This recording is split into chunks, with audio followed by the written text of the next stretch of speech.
Chapter 2. The bunkhouse was a long rectangular building. Inside, the walls were whitewashed and the floor unpainted. In 3 walls, there were small square windows, and in the 4th, a solid door with a wooden latch. Against the walls were 8 bunks, 5 of them made up with blankets and the other 3 showing their burlap ticking. Over each bunk, there was nailed an apple box with the opening forward so that it made 2 shelves for the personal belongings of the occupant of the bunk. And these shelves were loaded with little articles, soap and talcum powder, razors, and those Western magazines ranchmen love to read and scoff at and secretly believe. And there were medicines on the shelves and little vials, combs, and from nails on the box sides, a few neckties. Near one wall, there was a black cast iron stove, its stovepipe going straight up through the ceiling. In the middle of the room stood a big square table littered with playing cards, and around it were grouped boxes for the players to sit on. At about 10 o'clock in the morning, the sun threw a bright, dust-laden bar through one of the side windows, and in and out of the beam, flies shot like rushing stars. The wooden latch raised. The door opened, and a tall, stoop-shouldered old man came in. He was dressed in blue jeans, and he carried a big push broom in his left hand. Behind him came George, and behind George, Lenny. "Well, the boss was expecting you last night," the old man said. "He was sore as hell when you wasn't here to go out this morning." He pointed with his right arm, and out of the sleeve came a round, stick-like wrist, but no hand. "You can have them 2 beds there," he said, indicating 2 bunks near the stove. George stepped over and threw his blankets down on the burlap sack of straw that was a mattress. He looked into his box shelf and then picked a small yellow can from it. "Say, what the hell's this?" "I don't know," said the old man. "Says positively kills lice, roaches, and other scourges. What the hell kind of bed you giving us anyways? We don't want no pants rabbits." The old swamper shifted his broom and held it between his elbow and his side while he held out his hand for the can. He studied the label carefully. "Tell you what," he said finally. "Last guy that had this bed was a blacksmith. A hell of a nice fella, and as clean a guy as you want to meet. Used to wash his hands even after he ate." "Then how come he got graybacks?" George was working up a slow anger. Lenny put his bindle on the neighboring bunk and sat down. He watched George with open mouth. "Tell you what," said the old swamper. "This here blacksmith, name of Whitey, was the kind of guy that would put that stuff around, even if there wasn't no bugs, just to make sure, see? I tell you what he used to do. At meals, he'd peel his boiled potatoes, and he'd take out every little spot, no matter what kind, before he'd eat it. And if there was a red splotch on an egg, he'd scrape it off. I finally quit about the food. That's the kind of guy he was, clean. Used to dress up Sundays, even when he wasn't going no place.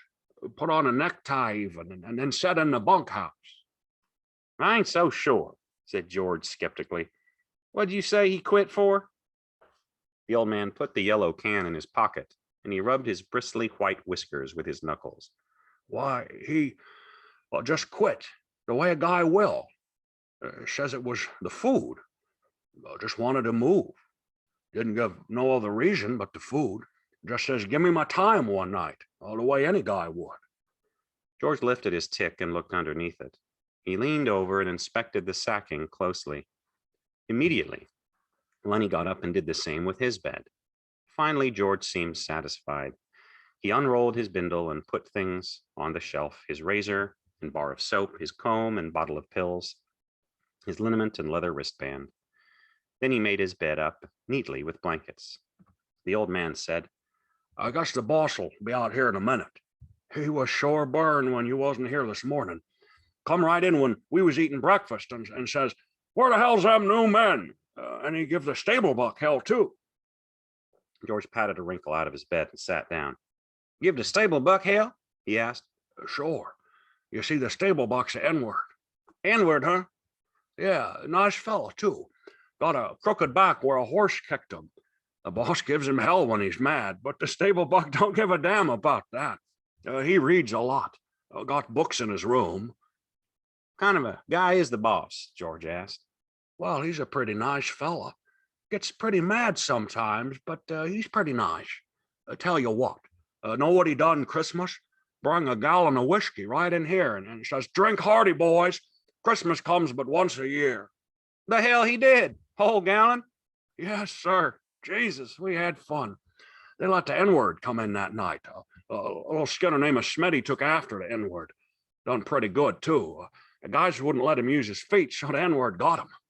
If he could have used his feet, Smitty says he would have killed the N-word. The guy said, on account of the N-word's got a crooked back, Smitty can't use his feet. He paused in relish of the memory. After that, the guys went into Soledad and raised hell. I didn't go in there. I ain't got to poop no more. Lenny was just finishing making his bed. The wooden latch raised again, and the door opened. A little stocky man stood in the open doorway. He wore blue jean trousers, a flannel shirt, a black unbuttoned vest, and a black coat. His thumbs were stuck in his belt, on each side of a square steel buckle. On his head was a soiled brown Stetson hat, and he wore high-heeled boots and spurs to prove he was not a laboring man. The old swamper looked quickly at him and then shuffled to the door, rubbing his whiskers with his knuckles as he went. Them guys just come, he said, and shuffled past the boss and out the door. The boss stepped into the room with the short, quick steps of a fat-legged man. I wrote Murray and Reddy I wanted 2 men this morning. You got your work slips? George reached into his pocket and produced the slips and handed them to the boss. It wasn't Murray and Reddy's fault. It says right here on the slip that you was to be here for work this morning. George looked down at his feet. Bus driver give us a bum steer, he said. We had to walk 10 miles. Says we was here when we wasn't. We couldn't get no rides in the morning. The boss squinted his eyes. Well, I had to send out the grain team short 2 buckers. Won't do any good to go out now till after dinner. He pulled his time book out of his pocket and opened it where a pencil was stuck between the leaves. George scowled meaningfully at Lenny, and Lenny nodded to show that he understood. The boss licked his pencil. What's your name? George Milton. And what's yours? George said, his name's Lenny Small. The names were entered in the book. Let's see, this is the 20th, noon the 20th. He closed the book. Where you boys been working? Up around Weed, said George. You too? To Lenny. Yeah, him too, said George. The boss pointed a playful finger at Lenny. He ain't much of a talker, is he? No, he ain't, but he's sure a hell of a good worker. Strong as a bull. Lenny smiled to himself. Strong as a bull, he repeated. George scowled at him, and Lenny dropped his head in shame at having forgotten. The boss said suddenly, Listen, Small. Lenny raised his head. What can you do? In a panic, Lenny looked at George for help. He can do anything you tell him, said George. He's a good skinner. He can wrestle grain bags, drive a cultivator. He can do anything. Just give him a try. The boss turned on George. And why don't you let him answer? What you trying to put over? George broke in loudly. Oh, I ain't saying he's bright. He ain't. But I say he's a goddamn good worker. He can put up a 400-pound bale. The boss deliberately put the little book in his pocket. He hooked his thumbs in his belt and squinted, one eye nearly closed. Say, what you selling? Huh? I said, what stake you got in this guy? You taking his pay away from him? No, of course I ain't. Why you think I'm selling him out? Well, I never seen one guy take so much trouble for another guy. I just like to know what your interest is. George said, he's my cousin. I told his old lady I'd take care of him. He got kicked in the head by a horse when he was a kid. He's all right. Just ain't bright. But he can do anything you tell him. The boss turned half away. Well, God knows he don't need any brains to buck barley bags. But don't you try to put nothing over, Milton. I got my eye on you. Why'd you quit in Weed? Job was done, said George promptly. What kind of job? We was digging a cesspool. All right. But don't try to put nothing over, because you can't get away with nothing. I've seen wise guys before. Go on out with the grain teams after dinner. They're picking up barley at the threshing machine. Go out with Slim's team. Slim? Yeah, big tall skinner. You'll see him at dinner. He turned abruptly and went to the door. But before he went out, he turned and looked for a long moment at the two men. When the sound of his footsteps had died away, George turned on Lenny. So you wasn't going to say a word. You was going to leave your big flapper shut and leave me do the talking. Damn near lost us the job. Lenny stared hopelessly at his hand. I forgot, George. Yeah, you forgot. You always forget, and I got to talk you out of it. He sat down heavily on the bunk. Now he's got his eye on us. Now we got to be careful and not make no slips. You keep your big flapper shut after this. He fell morosely silent. George, what you want now? I wasn't kicked in the head with no horse, was I, George? Be a damn good thing if you was, George said viciously. Save everybody a hell of a lot of trouble. You said I was your cousin, George. Well, that was a lie, and I'm damn glad it was. If I was a relative of yours, I'd shoot myself. He stopped suddenly, stepped to the open front door, and peered out. Say, what the hell you doing listening? The old man came slowly into the room. He had his broom in his hand, and at his heels there walked a drag-footed sheepdog, gray of muzzle and with pale, blind, old eyes. The dog struggled lamely to the side of the room and lay down, grunting softly to himself and licking his grizzled, moth-eaten coat. The swamper watched him until he was settled. I wasn't listening. I was just standing in the shade a minute, scratching my dog. I just now finished swamping out the wash house. You was poking your big ears into our business, George said. I don't like nobody to get nosy. The old man looked uneasily from George to Lenny and then back. I just come there, he said. I didn't hear nothing you guys was saying.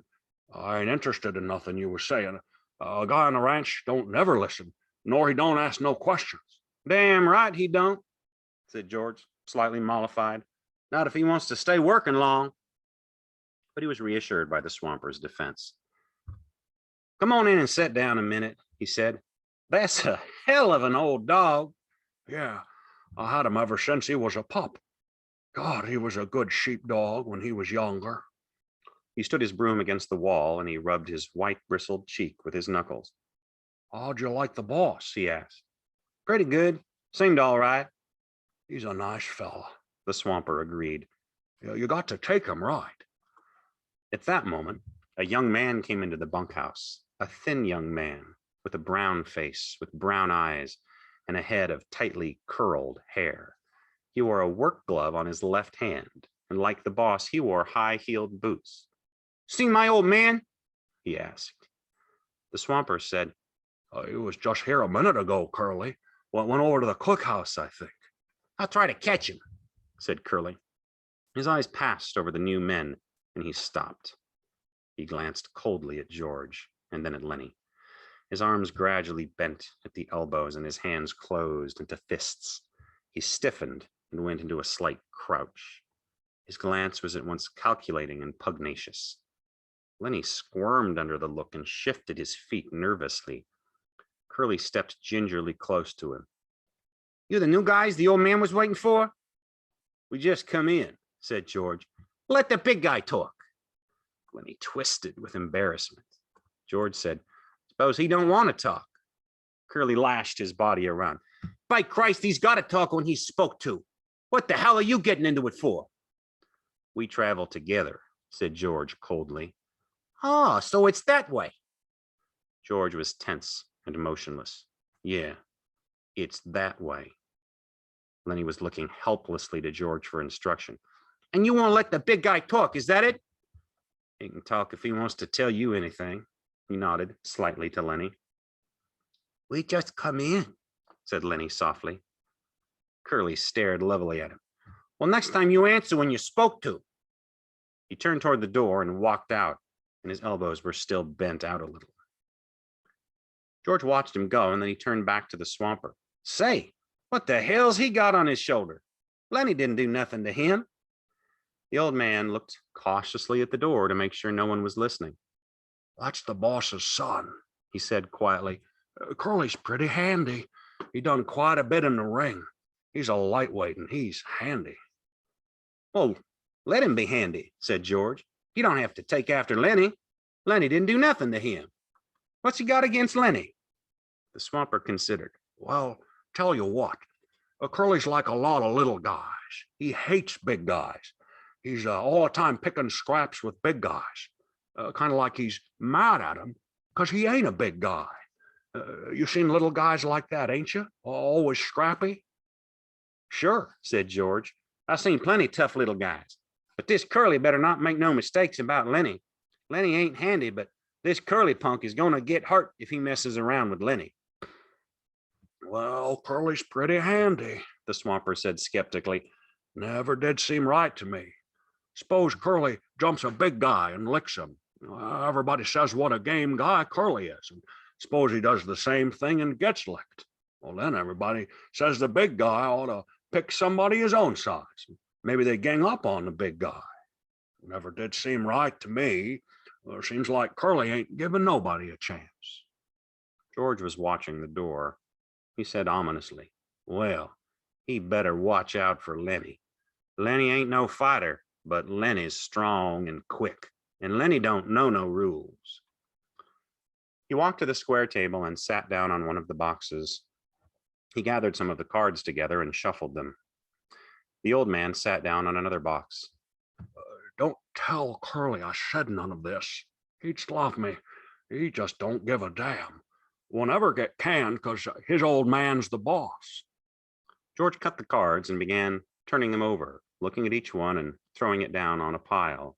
He said, this guy Curly sounds like a son of a bitch to me. I don't like mean little guys. It seems to me like he's worse lately, said the swamper.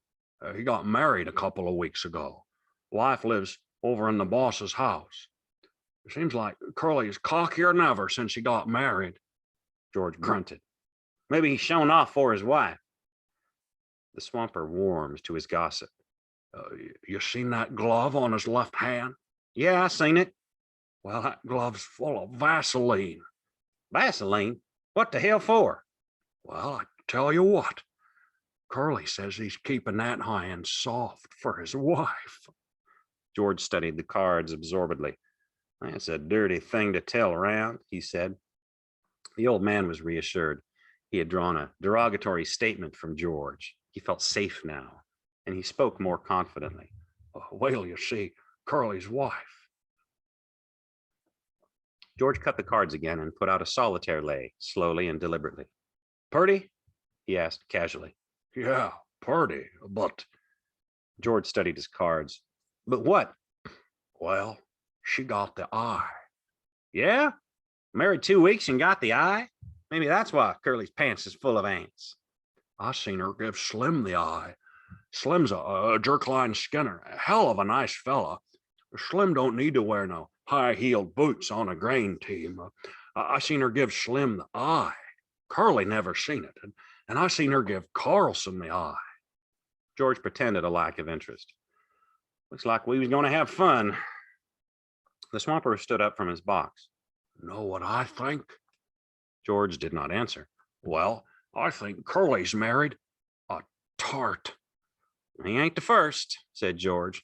There's plenty done that. The old man moved toward the door, and his ancient dog lifted his head and peered about, and then got painfully to his feet to follow. I gotta be setting out the wash basins for the guys. The teams will be in before long. You guys gonna buck barley? Yeah? You won't tell Curly nothing I said? Hell no. Well, you look her over, mister. You see if she ain't a tart. He stepped out the door into the brilliant sunshine. George laid down his cards thoughtfully, turned to his piles of 3. He built 4 clubs on his ace pile. The sun square was on the floor now, and the flies whipped through it like sparks. A sound of jingling harness and the croak of heavy-laden axles sounded from outside. From the distance came a clear call. Stable Buck? Ooh, Stable Buck! And then, where the hell is that goddamn N-word? George stared at his solitaire lay. Then he flounced the cards together and turned around to Lenny. Lenny was lying down on the bunk watching him. Look, Lenny, this here ain't no setup. I'm scared. You gonna have trouble with that Curly guy. I seen that kind before. he was kind of feeling you out. He figures he's got you scared, and he's going to take a sock at you the first chance he gets. Lenny's eyes were frightened. I don't want no trouble, he said plaintively. Don't let him sock me, George. George got up and went over to Lenny's bunk and sat down on it. I hate that kind of bastard, he said. I've seen plenty of them. Like the old guy says, Curly don't take no chances. He always wins. He thought for a moment. If he tangles with you, Lenny, we're going to get to Can. Don't make no mistake about that. He's the boss's son. Look, Lenny, you try to keep away from him, will you? Don't never speak to him. If he comes in here, you move clear to the other side of the room. Will you do that, Lenny? I don't want no trouble, Lenny mourned. I never done nothing to him. Well, that won't do you no good if Curly wants to plug himself up for a fighter. Just don't have nothing to do with it. Will you remember? Sure, George. I ain't gonna say a word. The sound of the approaching grain teams was louder. Thud of big hooves on hard ground, drag of brakes, and the jingle of trace chains. Men were calling back and forth from the teams. George, sitting on the bunk beside Lenny, frowned as he thought. Lenny asked timidly, You ain't mad, George? I ain't mad at you. I'm mad at this here Curly bastard. I hoped we was going to get a little steak together. Maybe $100. His tone grew decisive. You keep away from Curly, Lenny. Sure I will, George. I won't say a word. Don't let him pull you in. But if the son of a bitch socks you, let him have it. Let him have what, George? Never mind. I'll tell you when. I hate that kind of a guy. Look, Lenny, if you get in any kind of trouble, you remember what I told you to do? Lenny raised up on his elbow, his face contorted with thought. Then his eyes moved sadly to George's face. If I get in any trouble, you ain't gonna let me tend the rabbits. That's not what I meant. You remember where we slept last night? Down by the river? Yeah, I remember. Oh, sure, I remember. I'd go there and hide in the brush. Hide till I come for you. Don't let nobody see you. Hide in the brush by the river. Say that over. Hide in the brush by the river, down in the brush by the river. If you get in trouble. If I get in trouble. A brake screeched outside. A call came. Stable book. Oh, stable book. George said, Say it over to yourself, Lenny, so you won't forget it. Both men glanced up, for the rectangle of sunshine in the doorway was cut off. A girl was standing there looking in. She had full, rouged lips and wide-spaced eyes, heavily made up. Her fingernails were red. Her hair hung in little rolled clusters like sausages. She wore a cotton house dress and red mules, on the insteps of which were little bouquets of red ostrich feathers. I'm looking for Curly, she said. Her voice had a nasal, brittle quality. George looked away from her and then back. He was in here a minute ago, but he went. Oh. She put her hands behind her back and leaned against the door frame so that her body was thrown forward. You're the new fellas that just come, ain't you? Yeah. Lenny's eyes moved down over her body, and though she did not seem to be looking at Lenny, she bridled a little. She looked at her fingernails. Sometimes Curly's in here, she explained. George said brusquely, Well, he ain't now. If he ain't, I guess I better look someplace else, she said playfully. Lenny watched her, fascinated. George said, If I see him, I'll pass the word you was looking for him. She smiled archly and twitched her body.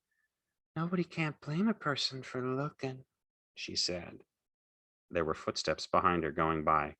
She turned her head. Hi, Slim, she said. Slim's voice came through the door. Hi, good looking. I'm trying to find Curly, Slim. Well, you ain't trying very hard. I seen him going in your house. She was suddenly apprehensive. Bye, boys, she called into the bunkhouse, and she hurried away. George looked around at Lenny. Jesus, what a tramp, he said. So that's what Curly picks for a wife. She's purty, said Lenny defensively. Yeah, and she's sure hiding it. Curly got his work ahead of him. Bet she'd clear out for $20. Lenny still stared at the doorway where she had been. Gosh, she was purty. He smiled admiringly. George looked quickly down at him, and then he took him by an ear and shook him. Listen to me, you crazy bastard, he said fiercely. Don't you even take a look at that bitch. I don't care what she says and what she does. I seen him poison before, but I never seen no piece of jail bait worse than her. You leave her be. Lenny tried to disengage his ear. I never done nothing, George.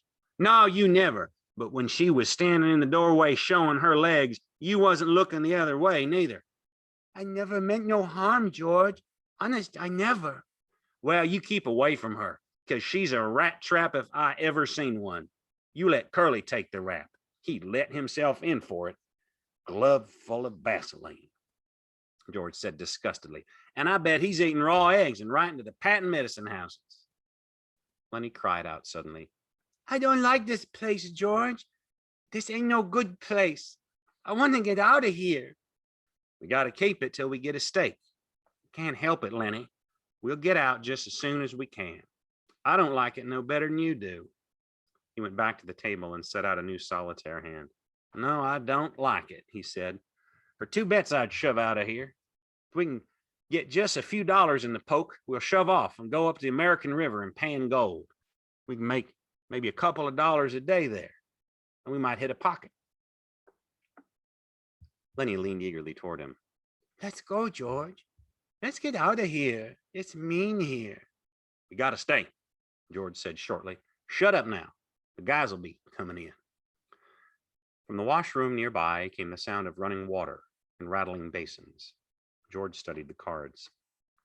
Maybe we ought to wash up, he said, but we ain't done nothing to get dirty. A tall man stood in the doorway. He held a crushed Stetson hat under his arm while he combed his long, black, damp hair straight back. Like the others, he wore blue jeans and a short denim jacket. When he had finished combing his hair, he moved into the room, and he moved with a majesty achieved only by royalty and master craftsmen. He was a jerkline skinner, the prince of the ranch, capable of driving 10, 16, even 20 mules with a single line to the leaders. He was capable of killing a fly on the wheeler's butt with a bullwhip without touching the mule. There was a gravity in his manner and a quiet so profound that all talk stopped when he spoke. His authority was so great that his word was taken on any subject, be it politics or love. This was Slim, the jerkline skinner. His hatchet face was ageless. He might have been 35 or 50. His ear heard more than was said to him, and his slow speech had overtones, not of thought, but of understanding beyond thought. His hands, large and lean, were as delicate in their action as those of a temple dancer. He smoothed out his crushed hat, creased it in the middle, and put it on. He looked kindly at the two in the bunkhouse. It's brighter than a bitch outside, he said gently. Can't hardly see nothing in here. You the new guys? Just come, said George. Gonna buck barley? That's what the boss says. Slim sat down on a box across the table from George. He studied the solitaire hand that was upside down to him. Hope you get on my team, he said. His voice was very gentle. We got a pair of punks on my team that don't know a barley bag from a blue ball. You guys ever bucked any barley? Hell yes, said George. I ain't nothing to scream about, but that big bastard there can put up more grain alone than most pears can. Lenny, who had been following the conversation back and forth with his eyes, smiled complacently at the compliment. Slim looked approvingly at George for having given the compliment. He leaned over the table and snapped the corner of a loose card. You guys travel around together? His tone was friendly and invited confidence without demanding it. Sure, said George. We kind of look after each other. He indicated Lenny with his thumb. He ain't bright. Hell of a good worker, though. Hell of a nice fella, but he ain't bright. I've knew him for a long time. Slim looked through George and beyond him. Ain't many guys travel around together, he mused. I don't know why. Maybe everybody in the whole damn world is scared of each other. It's a lot nicer to go around with a guy you know, said George. A powerful, big-stomached man came into the bunkhouse. His head still dripped water from the scrubbing and dousing. Hi, Slim, He said. Then he stopped and stared at George and Lenny. These guys just come, said Slim by way of introduction. Glad to meet you, the big man said. My name's Carlson. I'm George Milton. This here's Lenny Small. Glad to meet you, Carlson said. He ain't very small. He chuckled softly at his joke. Ain't small at all, he repeated. Meant to ask you, Slim, how's your bitch? I seen she wasn't under your wagon this morning. She slung her pups last night, said Slim. 9 of them. I drowned 4 of them right off. She couldn't feed that many. Got 5 left, huh? Yeah, 5. I kept the biggest. What kind of dogs you think they're going to be? I dunno, said Slim. Some kind of shepherds, I guess. That's the most kind I seen around here when she was in heat. Carlson went on. Got 5 pups, huh? Going to keep all of them? I dunno. Have to keep them a while so they can drink Lulu's milk. Carlson said thoughtfully. Well, look-a here, Slim. I've been thinking. That dog of Candy's is so goddamn old he can't hardly walk. Stinks like hell, too. Every time he comes into the bunkhouse, I can smell him for 2-3 days. Why don't you get Candy to shoot his old dog and give him one of the pups to raise up? I can smell that dog a mile away. Got no teeth, damn near blind, can't eat. Candy feeds him milk. He can't chew nothing else. George had been staring intently at Slim. Suddenly, a triangle began to ring outside, slowly at first, and then faster and faster until the beat of it disappeared into one ringing sound. It stopped as suddenly as it had started. There she goes, said Carlson. Outside, there was a burst of voices as a group of men went by. Slim stood up slowly and with dignity. You guys better come on while there's still something to eat. Won't be nothing left in a couple of minutes. Carlson stepped back to let Slim precede him, and then the 2 of them went out the door. Lenny was watching George excitedly. George rumpled his cards into a messy pile. Yeah, George said. I heard him, Lenny. I'll ask him. A brown and white one, Lenny cried excitedly. Come on, let's get dinner. I don't know whether he got a brown and white one. Lenny didn't move from his bunk. You ask him right away, George, so he won't kill no more of them. Sure. Come on now. Get up on your feet. Lenny rolled off his bunk and stood up, and the 2 of them started for the door. Just as they reached it, Curly bounced in. You seen a girl around here? He demanded angrily. George said coldly. About half an hour ago, maybe. Well, what the hell was she doing? George stood still, watching the angry little man. He said insultingly, She said she was looking for you. Curly seemed really to see George for the first time. His eyes flashed over George, took in his height, measured his reach, looked at his trim middle. Well, which way'd she go? He demanded at last. I don't know, said George. I didn't watch her go. Curly scowled at him and, turning, hurried out the door. George said, You know, Lenny, I'm scared I'm going to tangle with that bastard myself. I hate his guts. Jesus Christ. Come on. They won't be a damn thing left to eat. They went out the door. The sunshine lay in a thin line under the window. From a distance, there could be heard a rattle of dishes. After a moment, the ancient dog walked lamely in through the open door. He gazed about with mild, half-blind eyes. He sniffed and then lay down and put his head between his paws. Curly popped into the doorway again and stood looking into the room.